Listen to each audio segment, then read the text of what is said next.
Welcome back to the program. Now, here are some of your stories in brief. We begin with felicitations coming from state governors at Easter. The governor of Taraba State, Darius Ishaku, in his Easter message is asking all Christians to use the occasion to reflect on the life and times of Jesus Christ, particularly his spirit of forgiveness and empathy. Governor Ishaku, in a statement, reminds the citizens of Taraba that peace is the greatest need of the state at the moment, urging Christians, Muslims and traditional adherents to commit themselves to ending the violence among the people. The charge is also echoed by the governor of Oyo State, Abiola Ajimobi, who says it is only in an atmosphere of love and togetherness that the country can harness its potential to attaining the much-desired greatness. He expressed appreciation to the Christian faithful for their fervent prayers for the state throughout his 8-year tenure, which he says played a key role in the restoration of peace and security. Well, let's now join the Director General of the Budget Office of the Federation, Mr. Ben Akabweze, and Mr. Abel Akani, the Budget Extractive Lead in Lagos, on the issue of fuel subsidy and the medium-term expenditure framework. I'd like to thank you both gentlemen for joining us this Easter Monday. Thank you. Pleasure. All right, let's start with you, Mr. Akabweze. I know 2018, you said that the medium-term fiscal challenges, that there were some that you foresaw, especially with regards to revenue generation. Is this also what you foresee with that of 2019? Absolutely. I mean, revenue generation remains our #1 fiscal, challenge. And, a lot of people argue that the solution is to lower our projections to match the actual performance of previous years. We argue differently because a budget is a tool. You want to achieve higher revenue generation. You can use the budget to drive that. So just because an agency didn't perform the previous year doesn't mean that the solution is to lower their target. It's to look at why didn't they perform? What were their resource challenges? You provide those resources and challenge them with, it's even possibly a higher target. Mr. Kenny, do you agree with him? I've looked at budget and, how you simplify the expenditure planning for 2019 and also the macroeconomic indicators. What are your thoughts? So for us, I think the country is actually having serious revenue challenges. So it's actually very important to cut out as much fat as possible. And one area we think the government can loosen its reduces expenditure on is the area of fuel subsidy. The country is broke. For 2019, I think we'll be borrowing about 1.8 trillion. Then we'll be spending about 2.4 trillion on just servicing past debts. So that's a lot of money going out of the budget. So we do not really have a lot to invest in programs like the fuel subsidy. The fuel subsidy it's an important one, but it has currently grown to become a cancer on the conscience of our nation. Would you say the government is transparent? I'll say the government is very opaque when it comes to the issue of subsidy. For a long time, they lied to Nigerians that there's no more subsidy, that they had more or less under recovery. But, under recovery is a precondition to pay subsidy. So they were playing on terminologies. So I think fuel subsidy was never removed.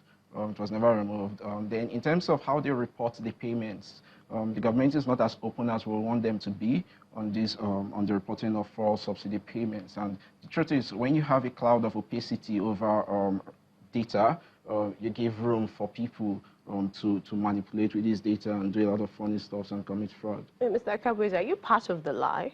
No, I think what is at play here is a complete lack of understanding of what.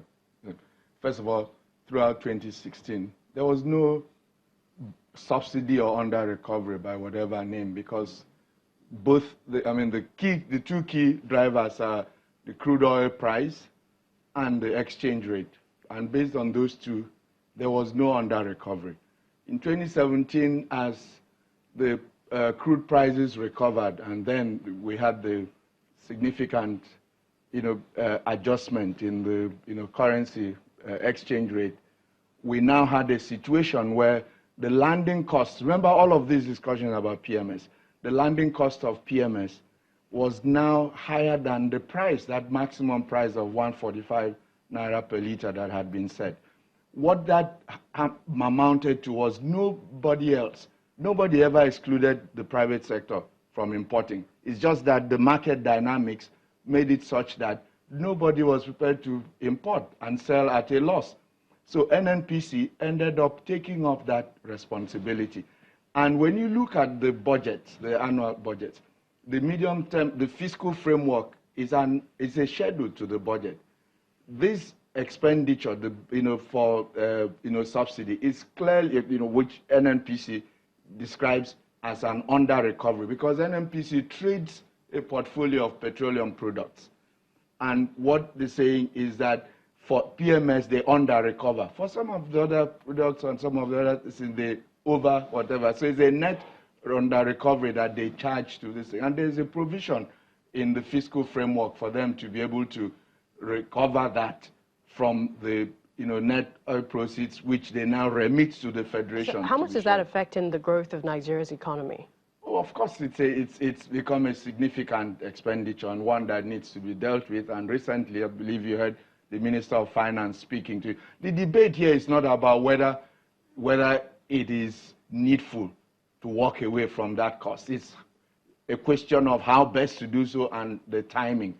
A lot of people sound like it's just a question of announcing it and it happens overnight. It has consequences. It has ramifications for the economy, as we've seen in previous occasions. We're all concerned about inflation. You don't, at the end of the day, what's important is not just numbers, but the impact on the overall impact on the economy. So, Mr. Kenny, what formula do you think would work? We have in the past, 89, 91, the Babangida regime, there were so many cushioning effects that were introduced, and also the Jonathan administration, JRP. So this time around, what formula would work? So I think it's going to be a mix of formulas rather than one specific formula that will work. They tried Shopee, and because of Shopee, we actually have a trust deficit now because people were promised that revenues from that subsidy will be reinvested, but a lot of that did not happen. So we think that going forward, the government should look around palliative measures, especially around mass transits, because a bulk of the petrol that is consumed is spent on, this transport system. So the government needs to develop a mass transit system so that eventually when the subsidy is taken away, there will be subsidized mass transit or lower cost mass transit to cushion the effect. Because in reality, the question of subsidy is not an issue of if it will be taken away. It should eventually be taken away. It's more a question of how best it will be taken away. Because like I mentioned, it's a cancer. It's just like a tumor in the human body. It needs to leave the system. You need to carry out a surgery to take it out. But several things come to mind. Do you trust the surgeons that are currently going to take out that tumor from your system? Mr. Kabweze, can the surgeons do this? Do they have the political will to do this? Oh, absolutely. I mean, this administration demonstrated that initially when the adjustment in price was made from 87 naira to 145. Unfortunately, at that point, it was short of full, deregulation, and simply because government was concerned about the public not being exploited. And it was thought then that 155 was a cap that we would not reach before we build up. Remember, this is an interim measure while we build up domestic refining capacity, which should by itself also lower, the price of, PMS. All right, we'd like to thank you so much, gentlemen, for joining us. DG Budget Office of the Federation, Mr. Ben Akabweze, and Abel Akeni, Budget Extractive Lead, for joining us today on the program. Thank you. Thank you. Pleasure. Well, the founding chairman of Young Democratic Party and Director General of Nigeria First Project, a civil society organization, they're calling on the federal government and INEC to urgently address the issues of vote buying ahead of the 2023 general elections. Addressing a news conference in Abuja, they expressed their experience in the 2019 general elections as a governorship candidate of the Young Democratic Party for Akwa Ibom State, identified vote buying as a negative force propelling the enthronement of bad governance. And that's how we wrap it up on the program. Many thanks for watching. Don't forget to join the conversation on our social media platforms at Channels TV, at TTV Politics, #Lunchtime Politics. I'm Millicent Walker. Thank you for watching. much.